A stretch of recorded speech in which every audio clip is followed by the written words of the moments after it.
pagi, senang sekali saya Rosmi Rahma kembali menjumpai Anda dalam program Redaksi 33. Kami akan menyajikan informasi penting untuk Anda dan berikut di antaranya.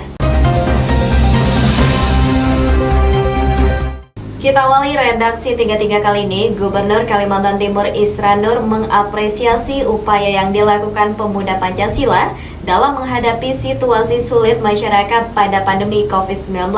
Dia mengingatkan agar langkah kolaborasi antara dunia usaha dengan ormas sangat membantu masyarakat Kaltim.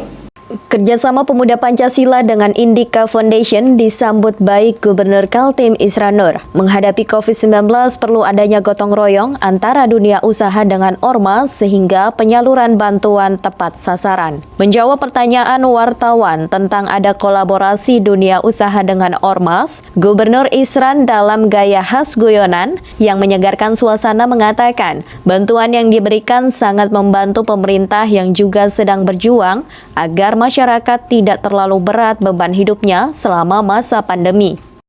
Bagi pemerintah daerah, insiden ini gimana Pak tanggapannya? Oh, ini sangat bagus.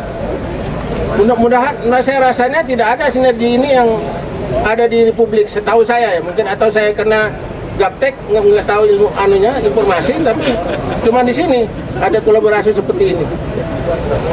Mudah-mudahan saya salah, tapi saya ingat saya cuma di Kaltim Timur yang terjadi kolaborasi seperti ini. Bantuan Pemuda Pancasila bekerja sama dengan Indika Foundation dilepas Gubernur Isra Nur dan Japto Sulistyo Surjo Sumarno ke 10 kabupaten kota. Sebanyak 7.000 paket sembako ditambah alat penyemprotan disinfektan, genset, dan tandon air, alat pelindung diri, dan buku untuk anak-anak dibagikan sejak bulan April 2020 lalu. Upacara peresmian gelar bakti sosial dan gerakan kemanusiaan yang dilakukan kolaborasi antara pemuda Pancasila baik nasional maupun Provinsi Kalimantan Timur dan manajemen Yayasan Indika Foundation yang terdiri dari Indiko dan Petrosi untuk melawan atau mengatasi atau bekerjasama dalam hal penanganan COVID-19 di Kalimantan Timur. Saya atas nama pemerintah dan seluruh masyarakat Kalimantan Timur menyampaikan terima kasih atas kegiatan seperti ini ya. Terutama kepada Bapak Japto Suryo Sumarno, Ketua MPN, Ketua Umum MPN PP, dan Ketua Majelis Wilayah TP Kalimantan Timur, Bapak Said Amin, dan seluruhnya. Acara pelepasan bantuan COVID-19 di Gor Segiri Samarinda dilaksanakan sederhana dengan suasana protokol kesehatan yang ketat. Tamu undangan wajib menggunakan masker dan dilakukan cek suhu tubuh dengan termogan. Tim Kaltim TV, Hardin melaporkan.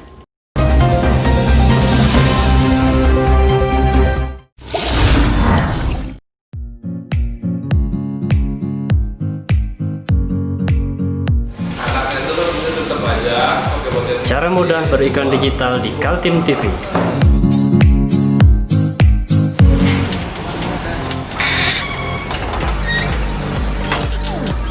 Yang pertama, jadilah sahabat Kaltim TV.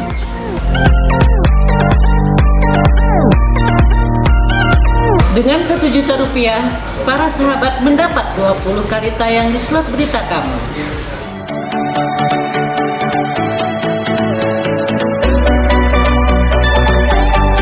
Dengan 20 detik dapat menjangkau 20.000 penonton.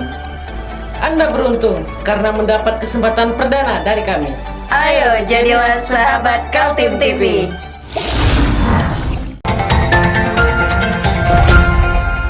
Ketua Umum Majelis Pimpinan Nasional Pemuda Pancasila menyentil para pengusaha dan konglomerat yang main PHK atau pemutusan hubungan kerja pada masa pandemi COVID-19. Dia mengingatkan saat ini masyarakat membutuhkan pertolongan sehingga langkah PHK sangat amat memperburuk keadaan. Inilah pandangan Ketua Umum Majelis Pimpinan Nasional Pemuda Pancasila KPH Japto Sulistyo Surjo Sumarno dalam menghadapi situasi pandemi COVID-19 di tanah air. Dia mengajak para pengusaha lokal maupun nasional peka terhadap kesulitan yang dihadapi masyarakat, sehingga sebaiknya meminimalisir terjadinya pemutusan hubungan kerja di perusahaan. Yang untungnya selama ini gede-gede, nggak seperti Indika nih, mereka bantu lagi kembali ke masyarakat. Kalau yang lain kan nggak, malah diberhentikan pegawainya, gaji dipotong dan segala macam. Ini kesadaran dalam menghadapi COVID ini harus banyak jalan gitu. Yaitu memasyarakat kembali masyarakat, memberi semangat kembali, ya itu perlu gitu. Karena ini yang harus kita kerjakan bersama-sama. Japto bersama dengan Gubernur Kaltim Isran Nur dan Chairman Indika Foundation M. Arsyad Rashid PM memberikan keterangan pers usai acara pelepasan 7.000 paket sembako dan bantuan peralatan penyemprotan disinfektan, alat pelindung diri, genset, buku-buku, dan mainan anak-anak. Acara jumpa pers didampingi Kepala Kejaksaan Tinggi Deden Riki Hayatul Firman dengan Ketua MPW Pemuda Pancasila Kaltim HM Said Amin. Menurut Japto, pandemi COVID-19 harus dihadapi bersama-sama. Untuk itu, Pemuda Pancasila mengajak semua pihak bergotong royong agar keluar dari masalah yang dihadapi bangsa Indonesia. Ini di Kalimantan Timur punya karyawan yang banyak, usahanya luas. Pemuda Pancasila juga punya anggota di mana-mana. Kita telah menginventarisir anggota-anggota kita yang memang nggak bilang tidak mampu ya sebetulnya. Kalau nggak mampu dari dulu nggak mampu, nggak terpengaruh.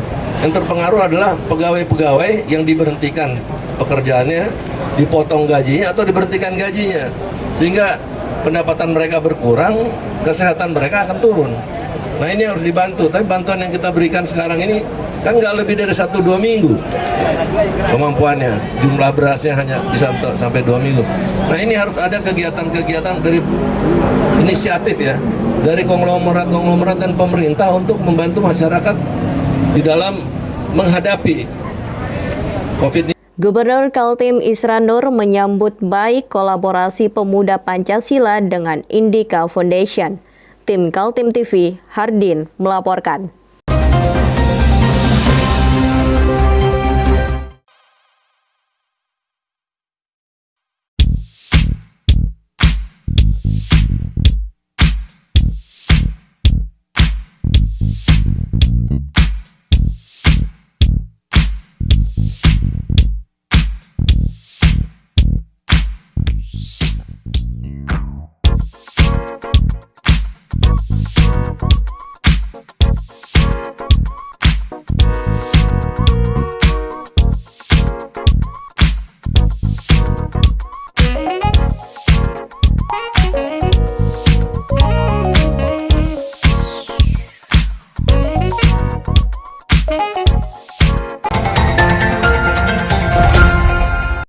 Dalam rangkaian Hari Adiaksya ke-60, Kepala Kejaksaan Tinggi Kaltim Deden Riki Hayatul Firman mengundang sejumlah wartawan berbincang-bincang di ruang rapat kantor Kejati Jalan Bung Tomo, Samarinda Seberang. Dialog berlangsung santai membincangkan sejumlah isu dan komitmen Kejati dalam memberantas korupsi. Berikut informasinya. Dalam rangkaian Hari Adiaksa ke-60, Kepala Kejaksaan Tinggi Kaltim Deden Riki Hayatul Firman mengundang sejumlah wartawan berbincang-bincang di ruang rapat kantor Kejati Jalan Bung Tomo, Samarinda Seberang. Dialog berlangsung santai membincangkan sejumlah isu dan komitmen Kejati dalam memberantas korupsi. Hari ulang tahun Adiaksa jatuh pada 22 Juli. Sejumlah agenda acara digelar jajaran Korps Kejaksaan di seluruh Indonesia, termasuk berbagi sembako dalam suasana pandemi COVID-19. Kejaksaan Tinggi Kaltim baru-baru ini membagi ribuan paket sembako untuk masyarakat yang membutuhkan. Masih dalam kaitan Hari Bakti Adiaksa, Kepala Kejaksaan Tinggi Kaltim Deden Riki Hayatul Firman juga mengundang para wartawan yang biasa liputan hukum. Acara lebih mirip silaturahmi itu diisi dengan dialog berbagai isu yang sedang berkembang, diantaranya komitmen pemberantasan korupsi di Kaltim. Teknisnya itu tidak mungkin saya ungkapkan. Yang jelas kami bertekad untuk melakukan pemberantasan korupsi di Kaltim. bagaimana caranya? Ya itu yang belum bisa, yang tidak biasa kita. Nanti aja hasilnya. Ya, kembali hasilnya. Ya hasilnya. Tapi ya sudah ada yang dilirik, Pak. Dilirik, dipototin. Bisa dibocorkan nggak, Pak? Yang dipototin itu. Suasana ngobrol berjalan santai dan menyegarkan karena diselingi humor. Kejati yang ditemani para staf juga menyampaikan adanya program Duta Sadar Hukum yang digelar bersama Dinas Pendidikan Nasional. Program Duta Sadar Hukum digelar di seluruh kabupaten dan kota provinsi Kaltim dan Kaltara. Di masing-masing kabupaten dan kota akan muncul para duta-duta sadar hukum itu rencananya bertanding di level provinsi Kaltim pada bulan Oktober 2020. Tim Kaltim TV Hardin melaporkan.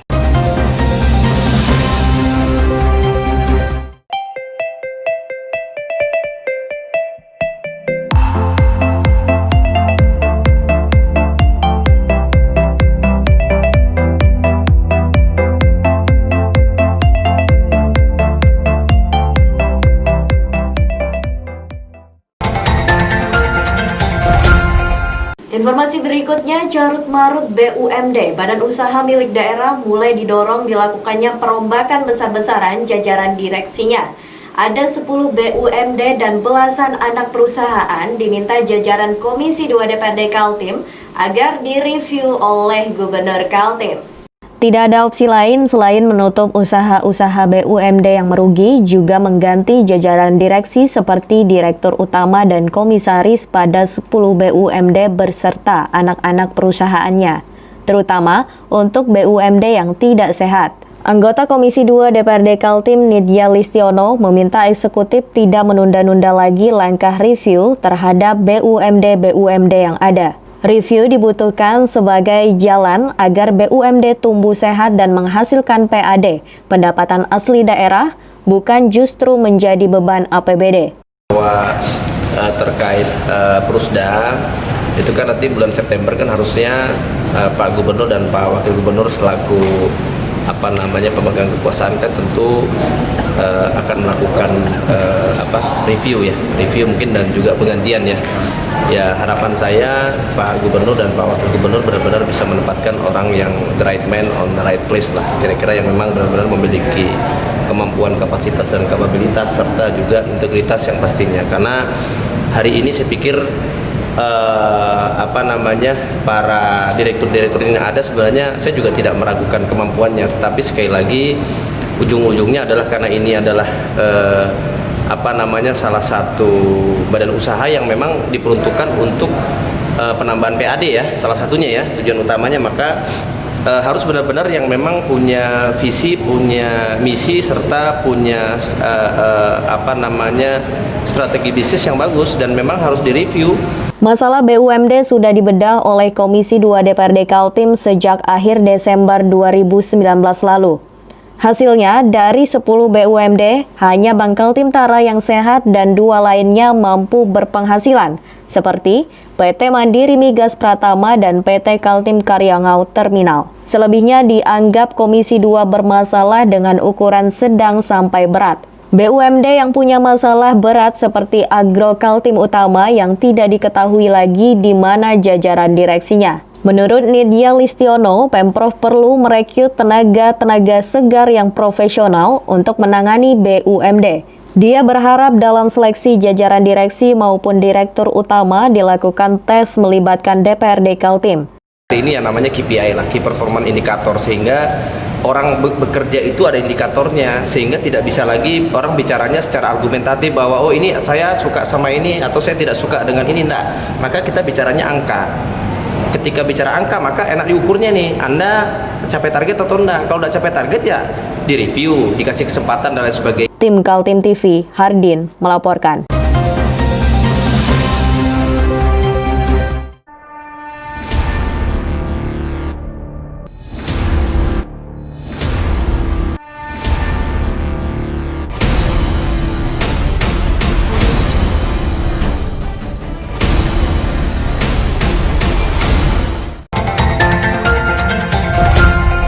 Kita beralih ke informasi selanjutnya. Seorang pria Parubaya diciduk Satreskrim Polsek Balikpapan Barat. tersangka melakukan aksi pencurian di sebuah gudang. Sabang, seorang warga Balikpapan Barat, kembali digiring petugas kepolisian Polsek Balikpapan Barat lantaran aksinya mencuri mebel di salah satu gudang yang diketahui oleh pemiliknya. Awalnya tersangka Sabang ini hendak mencari daun pisang untuk dijadikan bungkus jajanan. Saat melintas, tersangka melihat sebuah gudang yang berisi meja dan kursi. Lantaran tidak memiliki alat, tersangka Sabang pulang ke rumah dan mengambil kunci untuk membongkar kursi dan meja. Dalam menjalankan aksi pencuriannya, tersangka mengangkut dengan cara dipanggul bolak-balik sebanyak 5 kali. Sebanyak 9 meja dan 16 kursi berhasil dicuri dan dijual dengan sebesar 2,5 juta rupiah. Awalnya ini saudara Sabang, ya, saudara Sabang alias Abang bin Haya, ini mencari daun pisang. Setelah di situ melihat kok ada gudang yang sepi, nah terus kemudian pintu di belakang itu memang kelihatannya agak rusak, ya. Jadi diintip itu kok ada barang-barang di situ gitu ya, ada ulin, terus ada kursi, ada meja dan lain sebagainya. Karena gudang itu dipakai untuk menyimpan seperti itu, ya, yang disewa-sewakan itu, sehingga mungkin ada kesempatan itu mereka melihat dari belakang, dan karena dilihat tidak ada orang dan lain sebagainya, sepi, sehingga mengambil barang-barang itu. Itu dilakukan bukan hanya sekali karena banyak itu, ya. Itu. Meja 9, kursi 16. Itu semuanya kamu pikul? Ya. Berapa kali bolak-balik dari 4 kali? 4 kali aja? Ya. Berapa satu kali angkat berarti kursinya? Yang kursinya dua kali. Ya? Ya, 2 kali. Kamu jual berapa? 88. Jam berapa itu kamu ulang? Sore. Itu semuanya kamu jual berapa? 2,5 juta. 2,5 juta. Emang nggak ada orangnya ya? Tersangka dikenakan pasal pencurian dengan pemberatan diancam 5 tahun penjara. Dari Balikpapan, Muhammad Idris, tim Kaltim TV.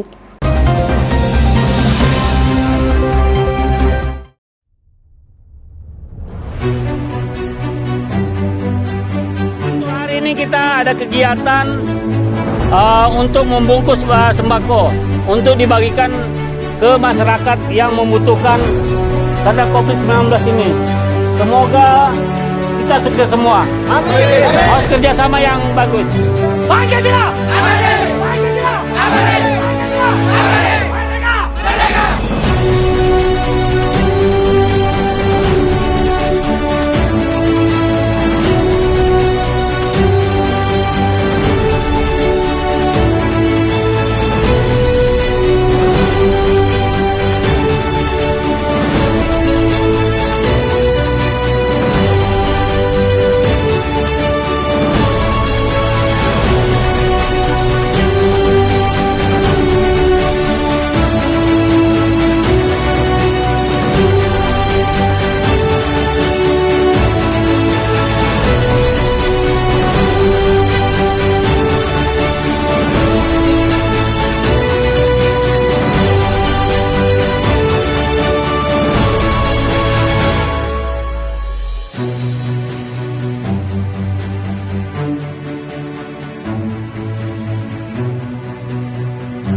Sebuah mobil terbakar di kawasan Jalan Lejen Suprapto, Balikpapan Barat. Diduga mobil digunakan untuk mengetep BBM. Sebuah mobil berwarna putih dengan nomor polisi KT1353LH hangus terbakar di kawasan Jalan Lejen Suprapto, Karanganyar, Balikpapan Barat. Api terlihat berkobar dengan hebat membakar sisi mobil bagian belakang sekitar pukul 6 sore. Petugas pemadam kebakaran yang tiba di lokasi kejadian langsung mencoba memadamkan kobaran api. Namun, api tidak juga kunjung padam. Warga yang menonton dekat lokasi kebakaran dihimbau oleh petugas agar menjauh dari lokasi kebakaran lantaran dikhawatirkan mobil meledak. Setelah berjibaku, petugas BPBD dan pihak pemadam kebakaran Pertamina pukul 18.45, api dapat dikuasai dan dipadamkan. Saksi di lokasi kejadian Andi Weli mengatakan, awalnya terlihat percikan api di bagian belakang. Mengetahui hal tersebut, sopir keluar mobil dan menyelamatkan diri, dan sempat terdengar beberapa kali ledakan. Setelah api padam, di dalam mobil didapati 8 jerigen 25 liter yang diduga digunakan untuk mengetep BBM. Pas lewat, pas ada maghrib mau pulang. Pas lewat dia tiba-tiba di belakang langsung ada percikan api. Jadi percikan api, jadi supirnya diteriakin keluar. Sempat duduk di situ melamar apa dan sebagainya karena mungkin kita ngelihatnya tadi ada beberapa kali ledakan. Nah, kita sih asumsi kita melihatnya bahwasanya hasil keterangan sendiri kan dia ada jerigen-jerigen gitu loh. Dan pengakuan tadi dari pegawai SPBU katanya memang ini pelanggan untuk ngetap-ngetap begitu. Jadi gitu. Jadi ada berapa kali ledakan? Ada 3 kali ledakan itu. Sempat 3 kali ledakan. Nah, jadi alhamdulillah berkat BPBD Balikpapan dan dibantu oleh Pertamina itu bisa ditangani. Orang kebakaran yang tadi kan? Ya, api sudah padam. Jam berapa tadi kejadiannya? Sekitar jam 6 kurang lebih, jam 6.10. Jam 6.10 kan?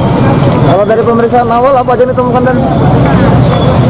Ya, sementara indikasi ini letak saja. Ya. Ada jerigen di belakang dan ya? Dalam kejadian tersebut tidak ada korban jiwa. Pihak kepolisian masih melakukan penyelidikan terkait kebakaran mobil yang terjadi. Dari Balikpapan, Muhammad Idris, tim Kaltim TV. Demikian Kaltim Update kali ini. Informasi lainnya dapat Anda simak melalui situs website kami www.kaltim.tv, channel YouTube dan fanpage Facebook Kaltim TV. Saya Rosmi Rahma pamit undur diri dan sampai jumpa.